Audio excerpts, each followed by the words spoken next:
உங்களோட திறமை அதை பார்த்து கூட அவங்க அட்ராக்ட் பண்ணிருப்பாங்க, அட்ராக்ட் பண்ணப்பட்டிருக்கலாம், அல்லது உங்களை பாராட்டி இருக்கலாம். இந்த இடத்துல கொண்டு போங்க, இதுதான் சரியான இடம். ஒருவேளை நீங்க உங்களோட எக்ஸ் வந்து உங்களுடைய ஒரு எக்ஸ் ஸ்டாஃபா இருக்கலாம்னு வச்சுப்போம். அப்ப அவங்களுடைய பிசினஸ் ஸ்ட்ராட்டஜி அவங்க பாக்குறாங்க.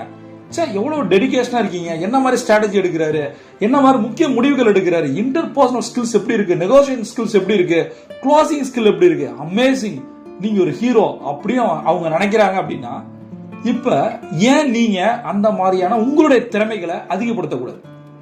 எப்படி இருந்தாலும் உண்மையா லவ் பண்ண பையனோ பொண்ணோ நீங்க நல்லா இருந்தீங்கன்னா சந்தோஷப்படுவோம். கரெக்டா, உண்மையான லவ்வா இருந்தா. சரியா, ஒரு 10% தான் இவன் நாசமா போகணும், இவன் நாசமா போகணும், வீணா போகணும், குப்பையா போகணும், ஏதாவது நினைப்பான். சரியா, நினைப்பாங்க.